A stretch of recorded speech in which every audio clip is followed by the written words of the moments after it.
I'll call this meeting of the Lane County Board of Commissioners to order. Today is Tuesday, February the 7th, 2017, excuse me. This is our regular meeting. Adjustments to the agenda, Mr. Mokrahajski. None that I'm aware of, Mr. To the board.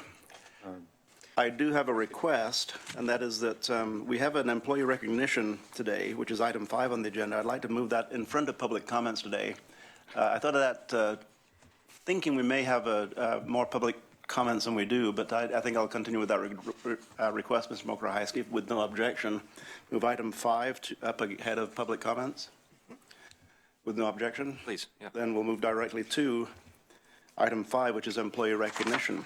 Today we have Mr. Jotham Lefford, staff I believe call you JJ, who works for the Community Health Centers of Lane County. Would you please step forward?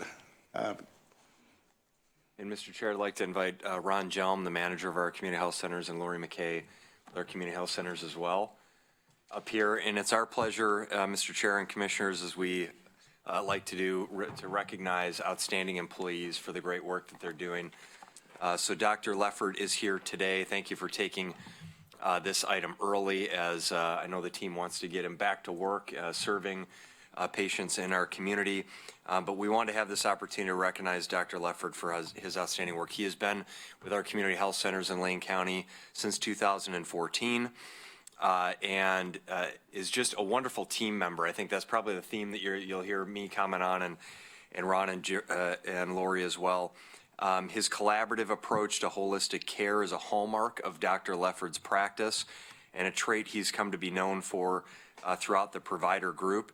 His expertise, combined with his willingness to work hand in hand with the other CHC staff, has led to a recent award from Trillium Community Health Plan for closing the greatest number of care gaps for Trillium Medicare Advantage patients in the entire provider community. So it's that team approach. Is that true, the Trillium Medicare Advantage? Yes. Patients. It's that team approach really that I think sets Dr. Lefford apart. Closing these gaps is an integral part of treating the whole patient and involves preventative practices such as documenting a patient's body mass index, monitoring diabetes in diagnosed individuals, monitoring blood pressure in patients with hypertension, and completing colorectal cancer screenings where applicable. If asked, Dr. Lefford would likely credit his team for doing the heavy lift on this work, and so it's our privilege to recognize both his leadership as well as the good prevention practice that happens at the hands of his teams at our community health centers. And I think, as the board knows, there's really been a shift over the last few years in this team-based approach at our community health centers, and I think our centers are viewed as leaders in this regard in really having the providers and the whole medical team work together to treat the patient, as opposed to having sort of those different functions be separate. And so I've been impressed when I've had the opportunity to visit the clinics to see that team approach in action. And it's, again, Dr. Lefford, our pleasure to recognize you with this certificate. Congratulations to you for the award, and thanks for all the great work that you do. I don't know if Ron or Lori want to say anything, and then we'll allow Dr. Lefford if you have any comments you'd like to make. We were, of course, honored when Trillium recognized one of our own community health center physicians. So it's delightful to have Dr. Lefford with us. And I think, you know, as you said, it's really it's about the team. And it's more than just closing the care gaps. I mean, you have to identify the patient, find the patient, get the patient in, remove those obstacles, and really help them get the care that they need. And this is really a sign of teamwork, excellence. So thank you. Anything, Ron? No. Okay, Dr. Lefford. Yeah, I appreciate the recognition, and it is definitely about teamwork right now. My team is in the clinic probably calling patients and arranging follow-up visits and making sure they get meds and tests. So they do an outstanding job. And then, you know, the team extends all the way up. I mean, just the support from the administration, from Ron and Lori and the whole county has just made a huge difference. And I know in seeing the patients and talking to the patients that it's made a big difference in their lives, and I think they appreciate it. Thank you on behalf of everybody. Response from the board? Then I'll just say that this morning, Ms. Gaffney asked if we could move this item ahead of public comment on the agenda because Dr. Leffert has patients. And I said, well, maybe he does, but we should move him up anyway, so he doesn't have to wait. And then I realized that you have a very serious and important work to do. Thank you for being here. I thanked you earlier for choosing Lane County, and we're honored to have you working with our staff and with the people who receive your care. Thank you very much, Dr. Leffert. Thank you. Thank you, Ms. Mark-Hexie. Thanks, Laura. And we'll move along to item 2 on the agenda, which is public comments. Public comments, we'll ask each speaker to step to the mic. You'll have 3 minutes to speak, at which time you'll hear an alarm, and at that point I'll ask you to conclude your statement that you're working on. And this morning we have one person signed up, Lisa Fragala. The first time or the second time? Second time. Thank you. Okay. Please state your name and address for the record, Ms. Fragala. My name's Lisa Fragla, and I'm an educator in the community. I live at 84 West 19th Avenue in Eugene, 97401. So thank you for the opportunity today to express my support for some type of county resolution or action to support inclusivity practices for all families and community members in our county. I wanted to let you know that we have a lot of support in our community for this type of action, and you would have a lot of your community members strongly behind you.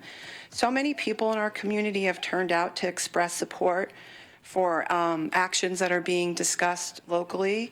Both the City Council and the 4J School Board, I'm sure you're aware, considering some type of ordinance or resolution that would support families and children. The large turnout at the Eugene Human Rights Commission meetings in December demonstrated how important this issue is to our community and the great level of support. Last week, close to 200 people showed up and close to 40 people gave public testimony at the 4J School Board meeting to say that families and students in the 4J School District need to be able to feel safe to learn. And I believe Anne Marie Levitz mentioned that she received 71 emails just at that time in support. Over and over, I'm hearing from teachers in our community how they are hearing from the families that we work with and from the children we care so deeply about, how frightened they are. Our families are really being impacted by this and care about it. And I'm not just talking about in 4J School District, I'm talking about Bethel School District as well, which I know some of you also have people in your community there. This impacts all students, not just those directly affected. Other students feel the climate of fear in the learning environment.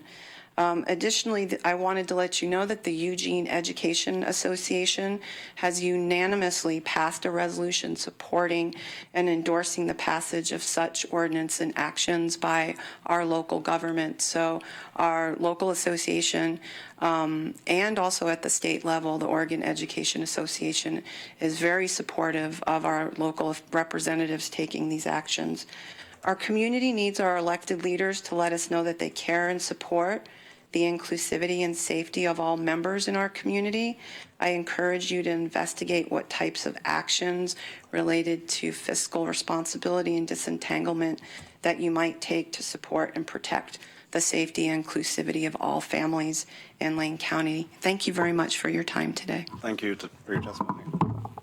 That concludes the list of folks that have signed up. Anyone else in the audience wish to address the Board of County Commissioners? If so, please step forward, state your name and your address for the record. Hi, all. My name is Phil Carrasco, and I live in Eugene, Oregon, 1585 Polk Street. I wanted to just have some clarifications here to be on record. Oregon does actually have a state statute which already disentangles law enforcement duties from, working with Immigration Customs Enforcement at the state level. That actually does what has been, defined as sanctuary state, counties, cities. However, there's an initiative petition, IP6, in the works to repeal said statute because those attacks are coming. Odds are there are going to be many more. We are asking that there be a county ordinance that upholds this state law, but is independent of, and expands to every county employee as well, due to handling some of the sensitive information of some residents. So I believe it is a fiscally responsible step to make as well, where the funds of the county are to be used only for county business. It's extremely important that even now where we're looking at how to raise more funds, perhaps for the jail, that we become better stewards of our finances. So if we were to use any more monies to be helping the federal government in what is their duty and responsibility, I don't think that we would be very fiscally responsible. In terms of the federal law and potential withdrawal of federal funds, there is a precedent where federal law has been disregarded. We're talking about recreational marijuana, including taxing it. So I think we have various precedents and various concerns and warning signs telling us that this is definitely the way to go. So I thank you for your time and consideration, and I look forward to continue working with you in some of this language. Thank you very much. Thank you, Mr. Carrasco. Would anyone else wish to address the Board of County Commissioners? Seeing none, I'll close the public comment session and ask for Commissioners' response to public comments and/or other issues and remonstrances. Commissioner Sorensen. I just want to thank Mr. Carrasco and our other presenter behind the post for coming today at public comment, and in particular for continuing to advocate for an independent Lane County ordinance separate from any federal law or state law that would reaffirm some basic protections for people in our community. And also, I think, as we've seen from some of the national news, the number of state and local law enforcement officials who are increasingly concerned about the safety of people in their communities if the local police, if the state and local police, county sheriffs, city police officers, if they're viewed as agents of enforcement of the federal immigration law. And that's why I think it's been the policy in Oregon to keep that really clear, that the federal government has its responsibilities, state and local officials have theirs. So I hope that our new committee, which met for the first time last week, will be taking this issue up, and will be coming back to the Board of Commissioners with a recommendation, because while our process is unfolding, there's a lot of threat going on to the communities that we all care about. So I hope we can get that back up before the board. Thank you. Thank you, Commissioner Sorensen. Further issues from the board? Seeing none, I have a couple of items to bring up. The first one I wanted to mention was something that Commissioner Sorensen touched on already, and that is the first meeting last week of the Equity, Access, and Inclusion Board. This is a board that has been appointed by the administrator and reports to the board through the administrator. They had their first organizational meeting last night, and I was very impressed. Mr. Rickoff was there, Mr. Mokrahaiski was there also, and Mr. Carrasco was there. Excuse me, Mr. Carrasco wasn't there. You're at the next meeting I'll be talking about. So. But I was impressed with both the composition and the process and the discussion at the board level. And I wrote down a couple of quotes that really stood out to me. One of them is that we have a lot of great people saying a lot of great things in the community. It's time to quit saying them and start doing them. And that was Karen Sachs said that, a member of the board, and that kind of demonstrated the general discussion at that board level is that everybody's excited to be there, everybody's excited to take on the issues, and Mr. Rickoff, you talked with the board about the very issue that Commissioner Sorensen and Ms. Carrasco talked about this morning, which is county inclusion, and the board will be taking that up. I understand, I've not seen the actual work plan yet, but I understand that that is potentially one of the first things on the work plan. So we're looking forward to the robust discussion of that board. I enjoyed being there. It was great to be in the back row and listen very attentively to the conversation that went on. I'm looking forward to the work of the board. And Mr. Mokrajewski, I would hope and expect that you have something to say about that a little bit later on. It was once again, I cannot state strongly enough how impressed I was with that board in the initial meeting.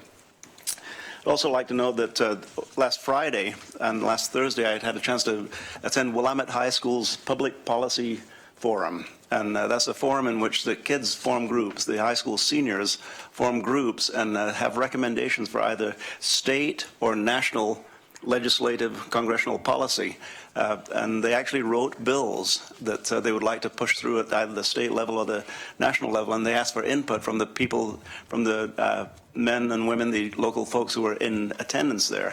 And I got to tell you, I've done this thing for a number of years where the kids talk about the government process and how to affect the government process, and I've never seen it be quite as organized as this time. And I want to say that the thing that stood out as a main theme there was distracted driving. Now, there were a lot of things to talk about, and a lot of things that they'd considered, but several groups had bills that they wanted to present to the legislature regarding distracted driving. And it wasn't just cell phone usage. It was distracted driving in general.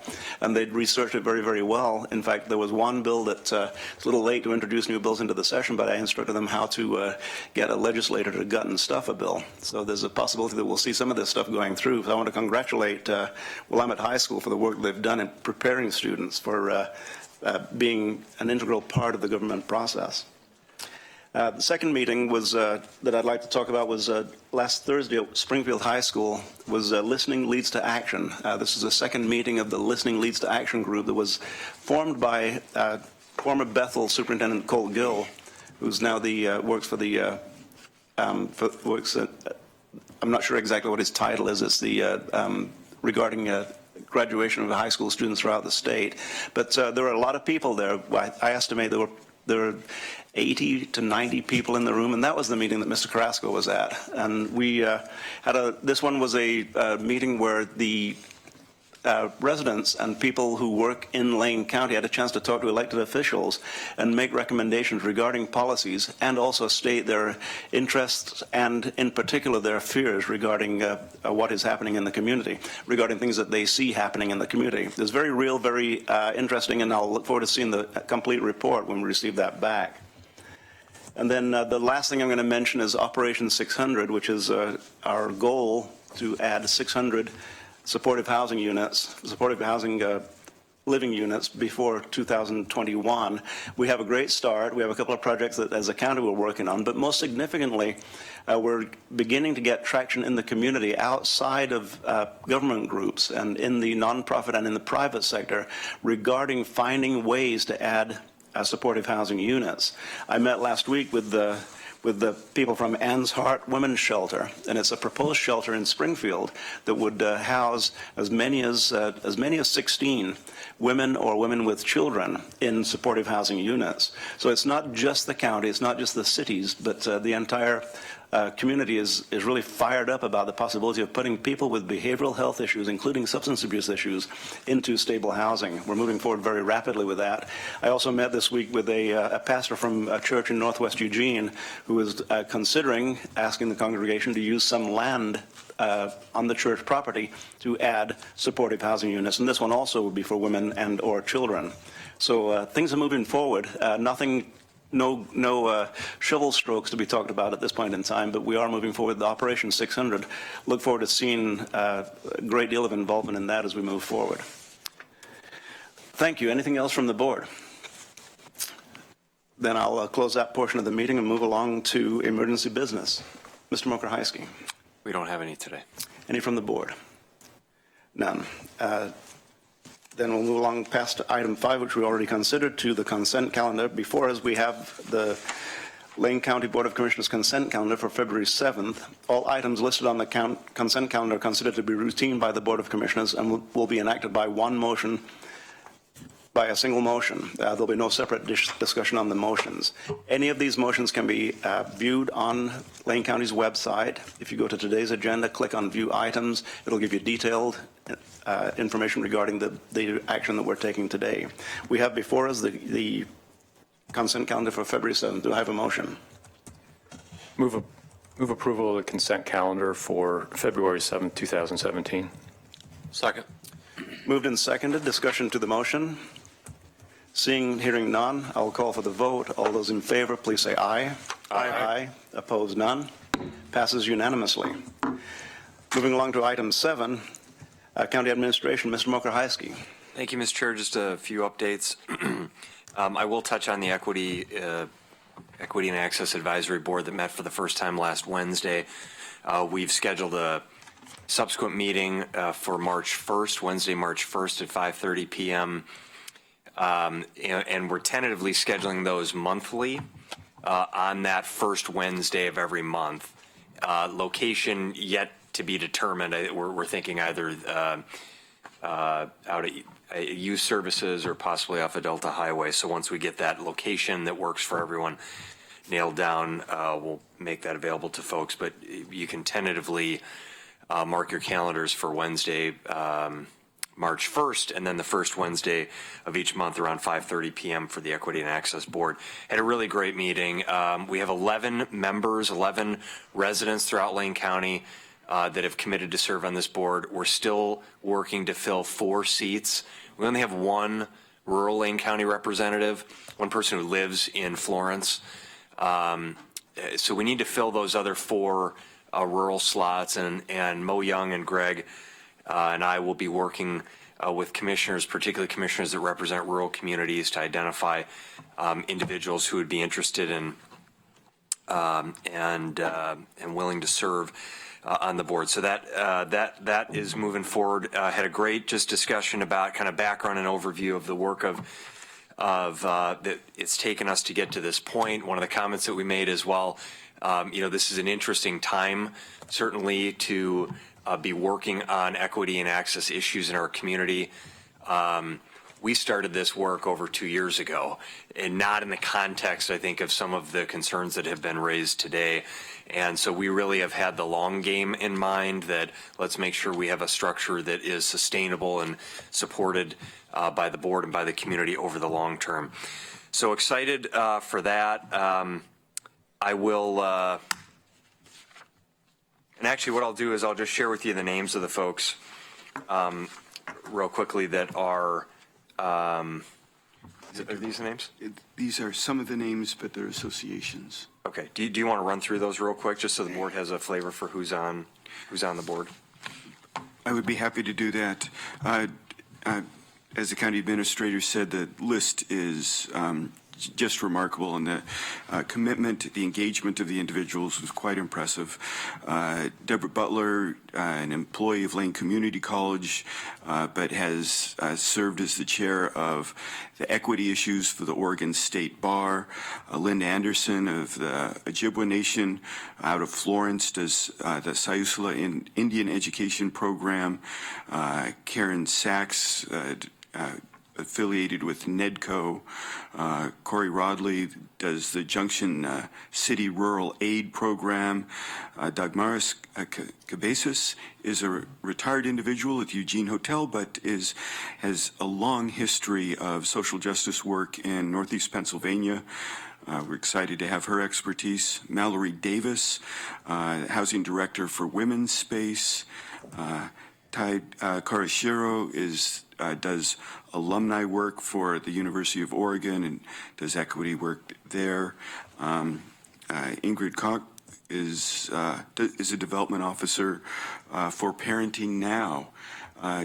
Jennifer Vanderhagen could not join us, but of course she is the staff lead for the City of Eugene's equity program, although I know she's received a promotion. I think it's both human rights and neighborhood programs for the city.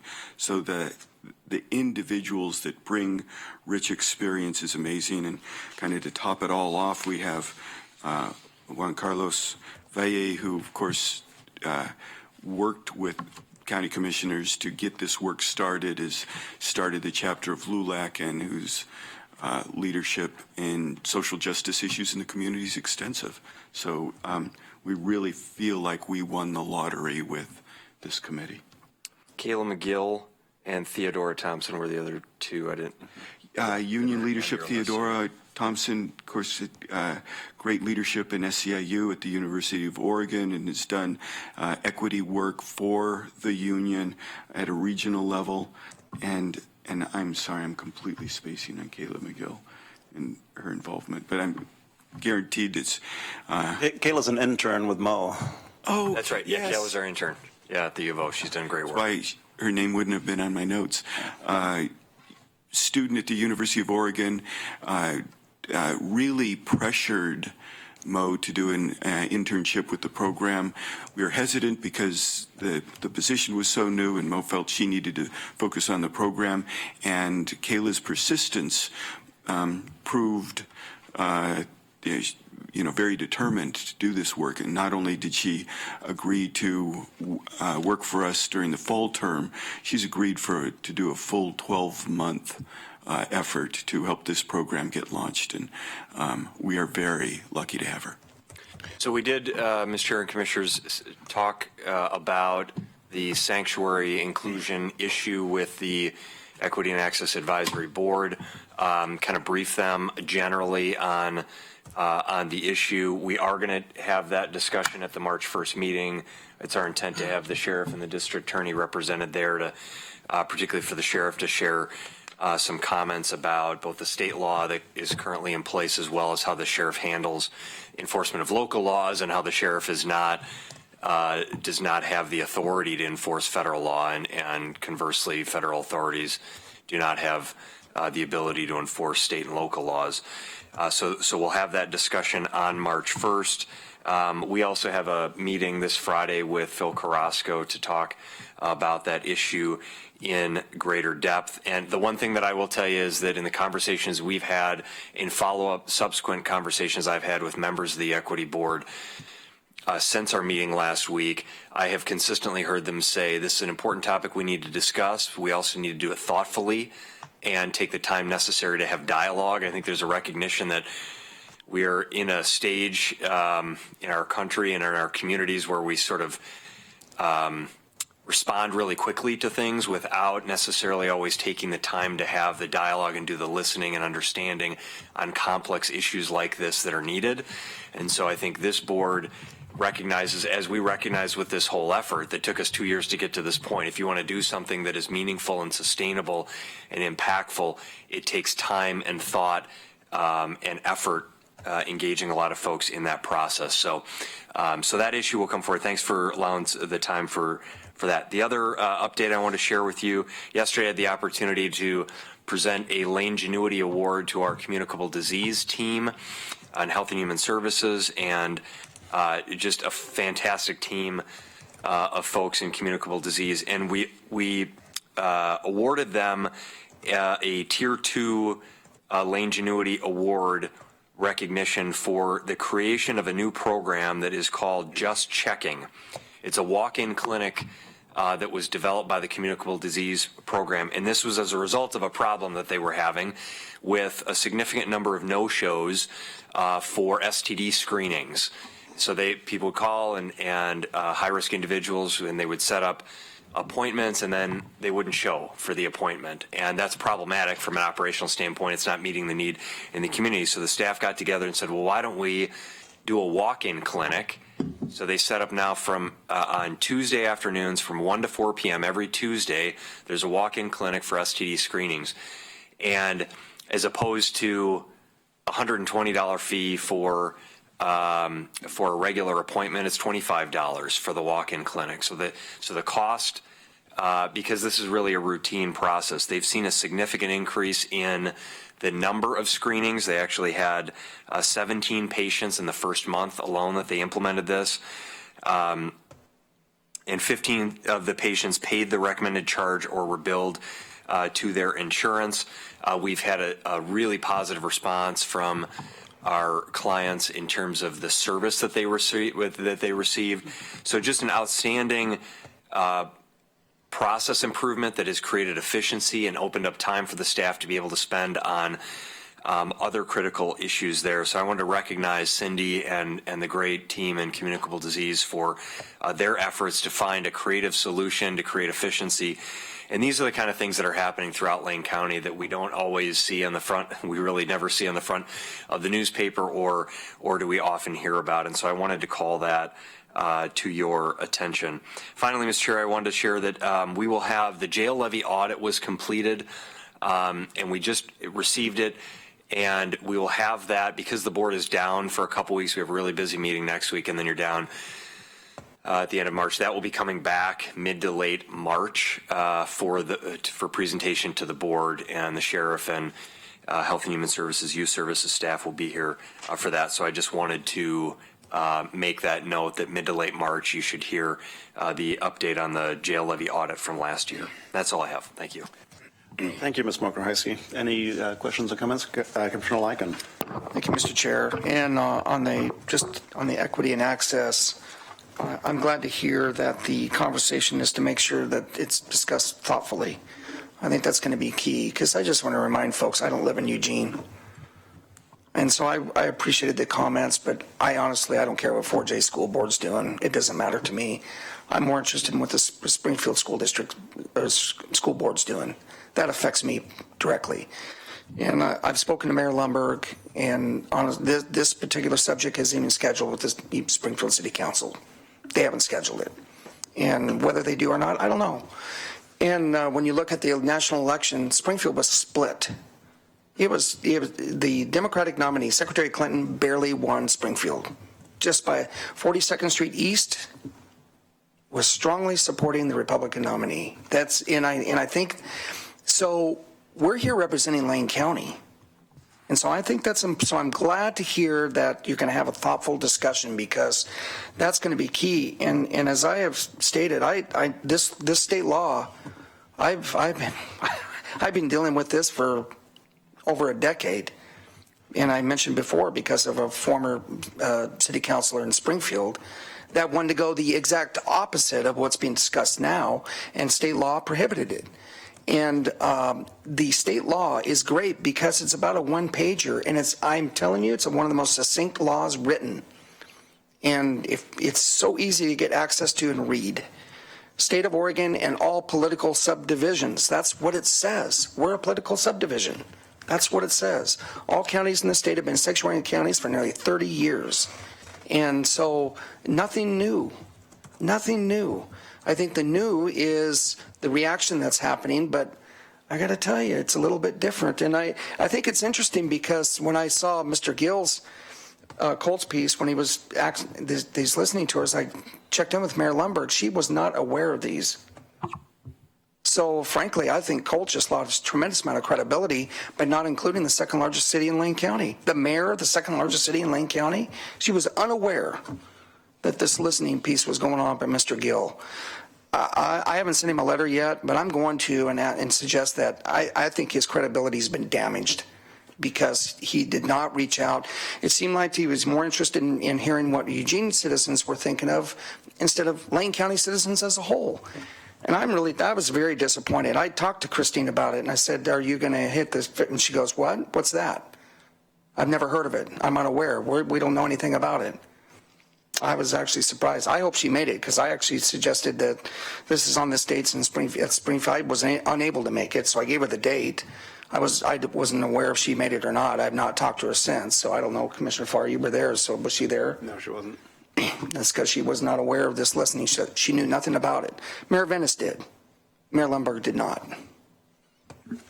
Pretty disappointing. And that's coming from the leadership of the state. Wow. To me, all credibility has been lost, and I find that to be too bad. So I plan on sending him a letter and letting him know that when you do these, you should include members of all communities in Lane County and not just a specific area. And I think that's what occurred, and that's too bad. But I just encourage folks, read the state law. And so I'm glad to hear that nobody's coming to a conclusion. That's going to be thoughtful discussion. And I think the Sheriff Trapp and our DA is going to have a significant amount of influence, and they should, on this particular piece. Because unlike cities, counties have independently elected sheriffs. And sheriffs around this country are very unique. They hold extraordinary, I don't want to say powers, but they hold it. They're unique in the fact that they are independently elected, and this is counties throughout the entire United States. So I'm glad to hear there's going to be a thoughtful discussion. I actually support the state law. I have, and when I had the argument with Councilor Ralston, I strongly supported the state law, and I have since 2006 when I got involved in it, and continue to do so today. I know there's a referendum. I know the Oregonians for immigration reform. This is not the first time. This is probably about the fourth time they're going to try to go gather signatures and put this on the ballot for referral. That's my understanding. 2018 is what they're looking at, and if that's the case, so be it. But I think they're 0 for 3, and so we'll see what happens in 2018. But I think Oregonians as a whole actually support what we have as a state law. And hopefully that's something that will continue to be. So I'm glad it's in this committee. I think it's important that it's going to be in this committee and they review and that the board can come back. I just state my opinion. I'm 1 of 5, and I may be the only one. I don't know. But I'm 1 of 5 up here. But after going through this for as long as I have with former Councilor Ralston, this is something that I have really studied, looked at, and I think our state law is very well grounded, and I think it's a good law because this is a federal issue, and the state, counties, locals should not be engaged in this as far as a federal issue is concerned, and that's why we have states' rights. So that's my soapbox. Appreciate it, but I'm very pleased that the initial meeting was making sure this is thoughtful, and I think it's going to be important that it is thoughtful. Thank you. Thank you, Commissioner Lycan. I will mention Councilor Sherry Moore was at the meeting at Springfield High School from Springfield City Council. Okay. Mr. Chair, I'm sorry to prolong it, but just one brief comment, if you don't mind. I wanted to share, I had a phone conversation yesterday with Juan Carlos Valle, who is on our Equity and Access Advisory Board, and as I understand, an immigrant to this country himself. And one of the things he shared with me was that he felt really strongly that we needed to make sure that on this issue we were reaching out to rural communities. He said, what do the mayors of the rural cities think about this issue? Are we engaging the city managers and those communities in this conversation? So I just wanted to reiterate that commitment, not just from our staff, but from members of the advisory board, a recognition that we have a broader scope and we are representing the entirety of Lane County, and we need to engage those communities in this conversation if we're going to truly be thoughtful about it. Thank you, Ms. Mokrajski. In fact, let's see, Lynn Anderson was there from Florence, and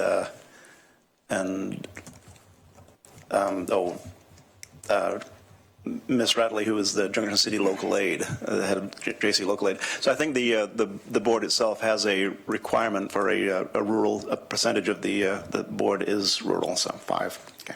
Mr. Chair. Commissioner Stewart. Thanks, Mr. Chair. Mr. Mokrajski, I appreciate the focus on the rural area because I'm aware of situations right now where there's some tough conversations in rural communities from different things that are taking place. Clearly feels that there are people that are somewhat divided, and so I think it's important that we include them. And I want to remind people that we took a really great first step just after the election, where we had 10 mayors participated in our statement of unity, and that we weren't going to tolerate discrimination and hatred and acts of that manner to any of our citizens. So I'm hopeful that as this moves forward, that we will have a product where everybody's united and standing forward. I'll just be forward and frank. I'm not going to support a product that continues to divide the community. If we can come up with a product that everybody will stand united, and it's important for all the citizens to be treated equally and fair in Lane County with dignity, that's the charge that I hope will come out of and recommended to the board. But if we want to take quick action and we want to side with a group of folks, I think we'll find ourselves in the middle of a pretty difficult conversation, and also something that might potentially be detrimental instead of what can be very positive to this county. And it doesn't take very much research. A conversation with the mayor of Forest Grove would be highly recommended through the very difficult time that they had. I think it was a week ago, in discussing this matter. He shared with me he feels like he's in the middle of a war. He's got people saying incredibly disrespectful things to people because they chose to vote a certain way. And I just hope we don't find ourselves in that situation as we work this out, and that we truly can bring people together and stand united as one. So thank you. Further discussion? Okay. Thank you, Mr. Rickoff. Thank you, Ms. Mokrahajski, for your comments surrounding that. There's a lot to say. The most important thing is we have people who are being bullied in our community, and that's one thing we need to stand up against, and zero tolerance as far as the bullying reports that we're hearing. And if that has nothing to do with the legislation, that has nothing to do with the laws, that just has to do with our personal response to, if you see and witness bullying, step in. This is not a time to allow bullying of any kind. And we have a lot of people who are suddenly feel empowered to paint swastikas, to be bullies in ways that they've never been able to do it before. And I'm not going to tolerate that. So it has nothing to do with laws and ordinances. It has to do with the just moral fiber. Don't let people bully people. Let's step in and do what you can to resist that. And when it comes to your family, it really strikes home. And I was sitting at the table with kids from Springfield High School who were very, very fearful last Thursday night. So there's fear in the community, and however we respond to it, we need to make certain that their fear is alleviated, and the reason for them to be not fearful is justified. Thank you. Ms. Mokrahajski, continue, please. Mr. Chair, I'll turn it over to Mr. Rickoff for an update on this item, and then at the conclusion of this discussion, I'd like to have a brief conversation with the board to get some direction on how we handle letters of support from the board for legislative priorities going forward. Chair Farr, Commissioners, thank you very much. Greg Rickoff, Director of Operations. I'm here on behalf of Alex Kyler, our Intergovernmental Relations Manager, who at the moment is serving the county in Salem. We're looking at an order and resolution in the matter of supporting the transportation funding package to be passed by the 79th Oregon Legislative Assembly. It's a fast-moving but relatively straightforward matter. As folks are aware, the governor came out with an agenda over the summer to look at a transportation package to work on much-needed infrastructure.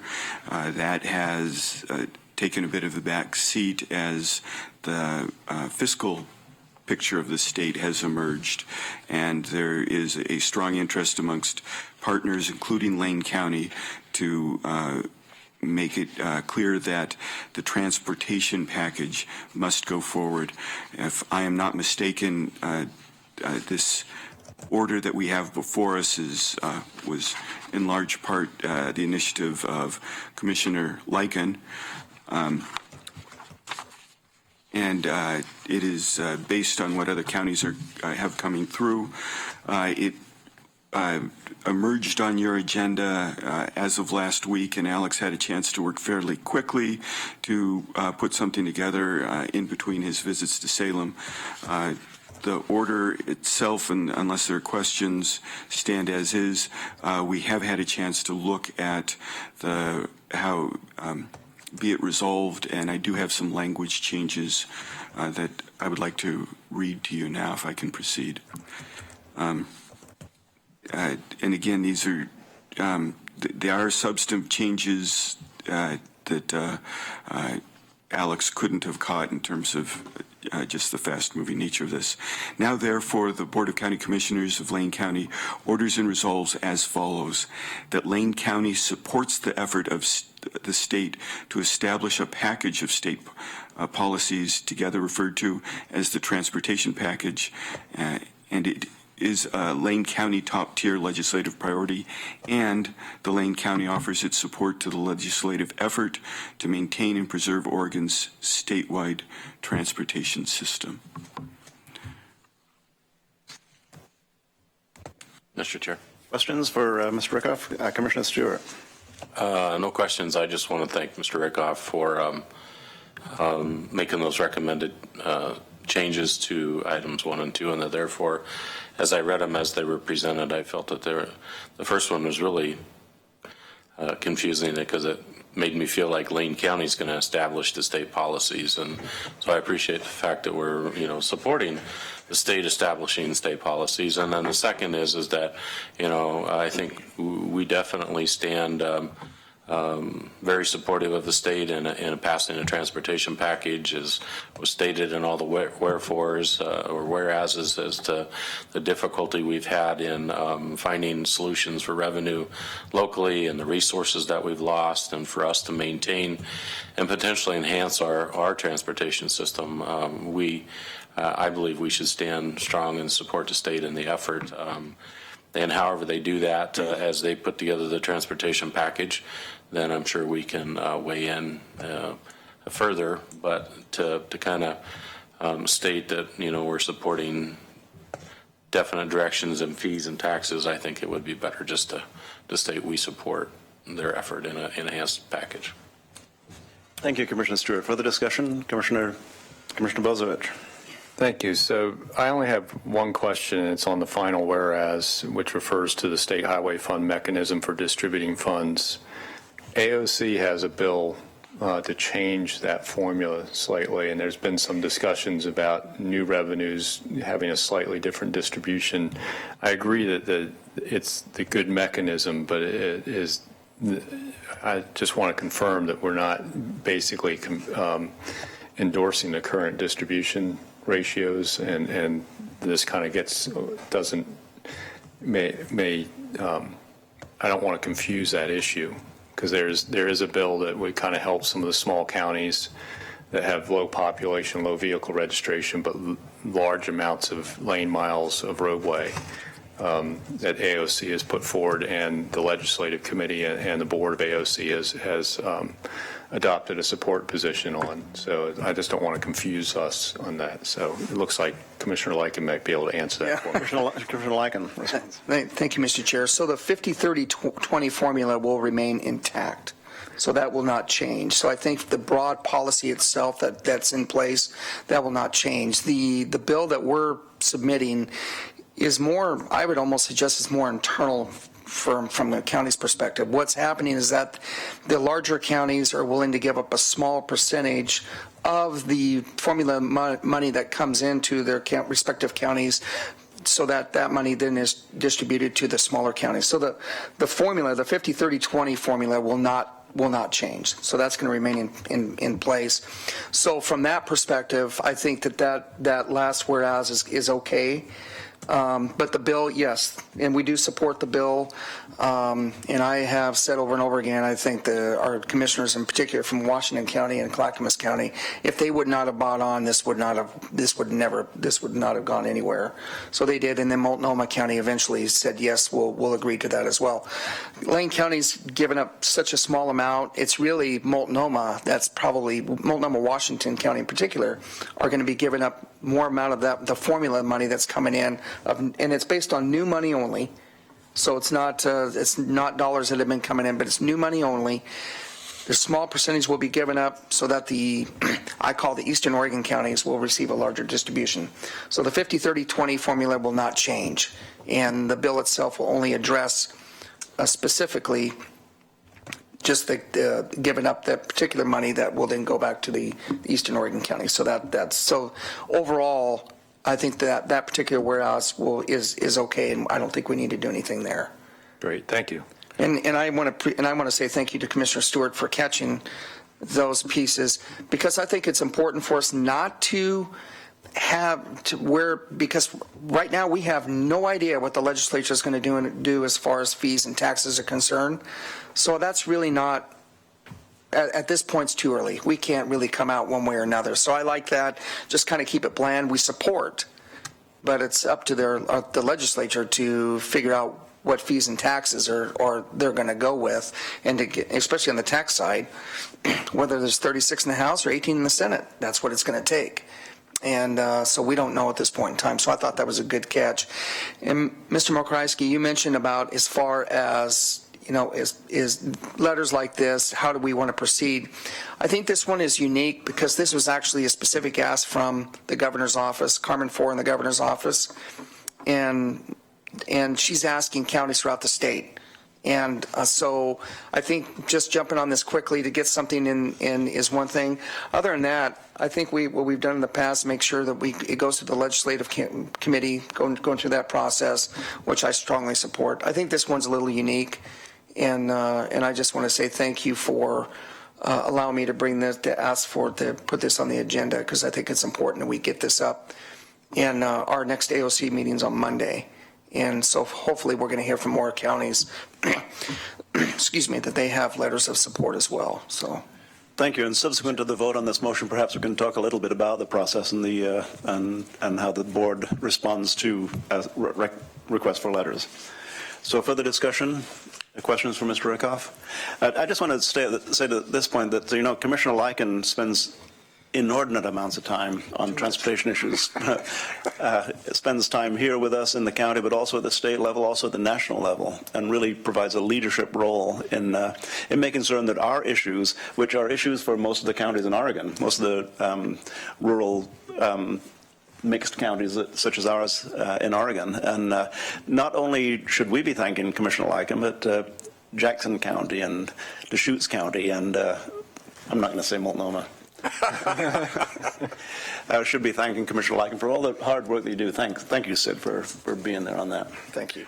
Further discussion? Then we do have before us motion, order number 1702-07-04 in the matter of supporting a transportation funding package to be passed by the 79th Oregon Legislative Assembly. Do I have a motion? Commissioner Lycan. Thank you, Mr. Chair. So I'd like to move approval of order 17-02-07-04 in the matter of support of a transportation funding package to be passed by the 79th Oregon Legislative Assembly as amended, or as corrected, amended, however that we want to do, that was suggested by Commissioner Stewart. Second. Moved and seconded. Discussion to the motion. I see no discussion. Then I'll call for the vote. All those in favor, please say aye. Aye. Opposed? None? Passes unanimously. And once again, thank you, Commissioner Lycan, for driving this forward, and Commissioner Stewart for your recommendations for perfecting the letter. Mr. Mokryski. Thank you, Mr. Chair. So just to touch on the process now, and I think this item seems pretty clear that it came to the board. It was a timely matter, and that this should come to the board. There's another letter that had been requested that'll be on the consent calendar next week related to state funding for emergency shelter. And the question there is, given the fact that the board has adopted policies and priorities, if we have, particularly in those top tier of priorities, clearly identified what the board's position is, can we have some flexibility then to respond to the need to send communications to our legislators and other state officials in a quick timeline? And noting in particular that you're down for the last 2 weeks in February, so if there's a window of time that you're not meeting, we don't have the ability to either go to legislative committee or the full board for an approval of a letter. What we'd like to ask is for support and head nods to allow the chair, or in the absence of the chair, the county administrator, to send a letter of support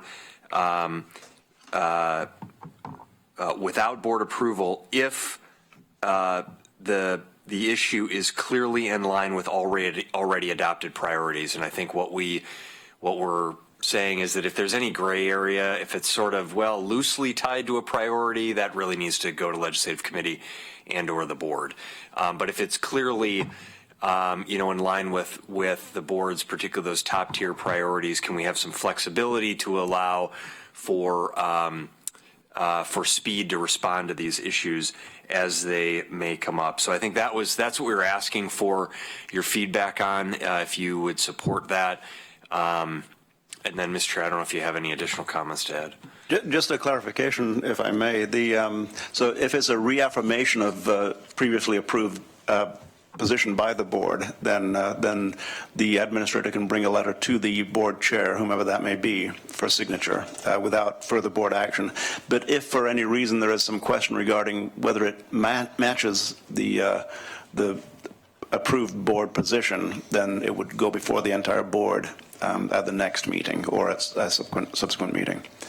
And that, for instance, over the course of the next 2 weeks, if something were to come up, the administrator would prepare a letter and the board chair would sign it or not sign it. Say, no, I don't believe this. So you kind of have a two-step process there. And that would be from this point forward. So any questions regarding that? Commissioner Stewart. Commissioner Farr, I'm fine with allowing this to take place because we clearly have adopted priorities and focus, and we also have our strategic plan which guides us. And I believe that the administrator, I have a lot of trust in the administrator and our staff and our board chair to make sure that they're not signing any items that would conflict with our direction. And I do think that if we find out that there was a letter that didn't meet the expectations of the board, we'll probably have a conversation about it here at the board. So we allow staff to go testify on our priorities. We don't look to prove their testimony. I mean, we've already adopted what our focus is. So I think that anything that's in line with that is appropriate. Thank you, Commissioner Stewart. Now, an example is a letter that we were looking at this morning that does align with board priorities, but there are some extensions in this letter that maybe go a little bit beyond the approved board priorities, or board process. So this letter is going to go to the entire board. So it's an example of, just even if it's an extension, it sometimes would not pass the muster on that one. Further discussion? Commissioner Bozievich? I support the idea that the chair could sign a letter that matches the priorities that we've previously gone through the legislative committee and board adoption on, because that's basically showing the board's already done that, and the letter is just an extension of that previously approved priority. One of the reasons why we agenda committee team wanted to bring this back to the whole board is there's actually Lane manual language around the chair signing for the board needs the full board's approval, and understanding that this is not quite exactly per Lane manual, but we have this previous approved set of priorities and letters based on that previous approved set of priorities and matching well with them, and the discretion is going to be first with the administration as to whether it matches that, and then finally with the chair who has to sign that letter. So there's kind of a check and balance even in that process for the chair to be responsible for not signing something that doesn't represent the will of the board. But in the past it's been a concern.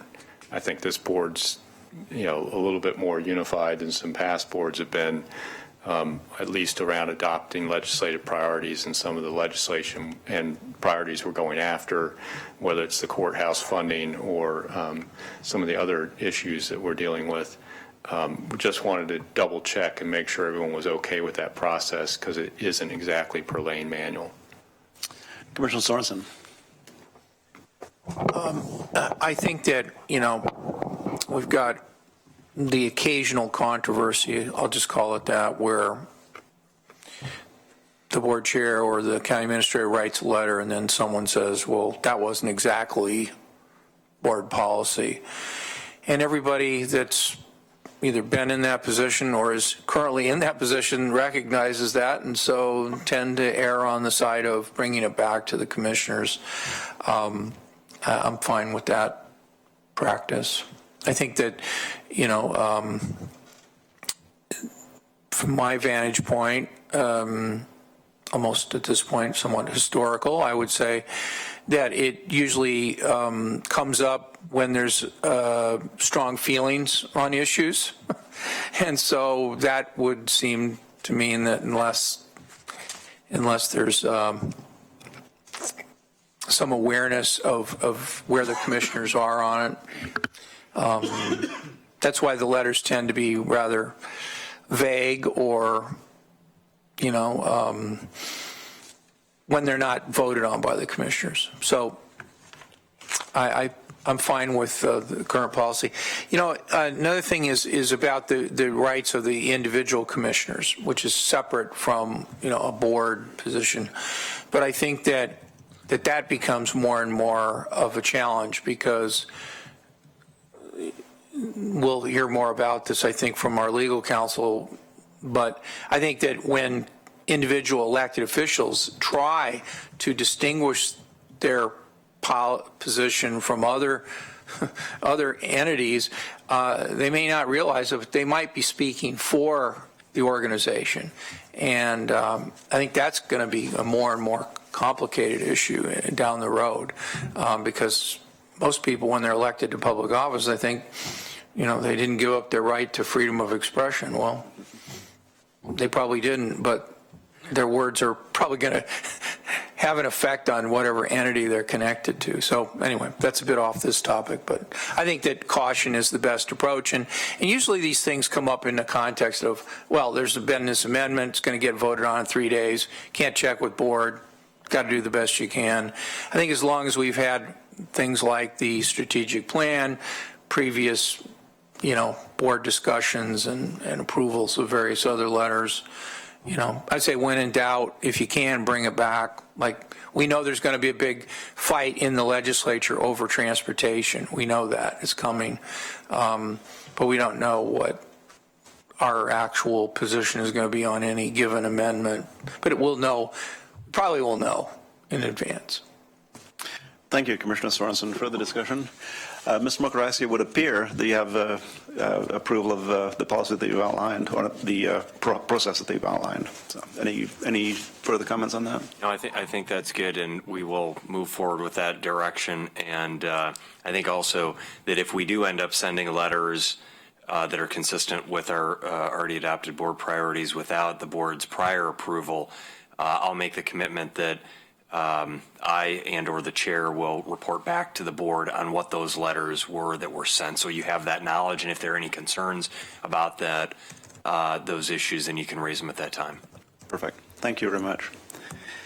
Anything else for county administration? Then we'll move along to county council, and Council Dingle was snowed in this morning a little bit, it sounded like. The rest of the state, other parts of the state are sucked in while we're enjoying this spring-like weather.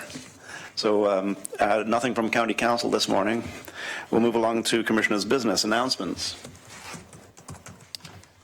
Commissioner Lycan.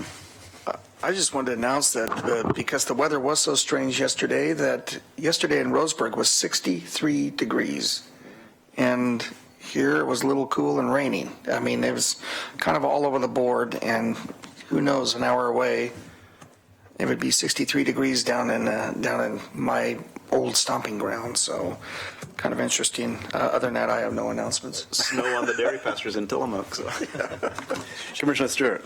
Thank you, Mr. Chair. I'd just like to announce that tomorrow Commissioner Bozovich and myself will be acting on our capacity as the directors of the Three Rivers Foundation, and getting to allocate or give away about $75,000 to very worthy projects throughout Lane County, Coos County, Josephine County, Lincoln County, Curry County. So it should be a great luncheon, and get to highlight some incredibly great efforts in those various communities to help others improve their lives. Excellent, thank you. Further announcements? I see none. Move along to agenda team requests or work session requests. I see none. Mr. Mokrahysky, review assignments. I didn't catch any, Mr. I see none. Nothing new. And executive session, I see none. So moving right along, any other business from the board? We are adjourned.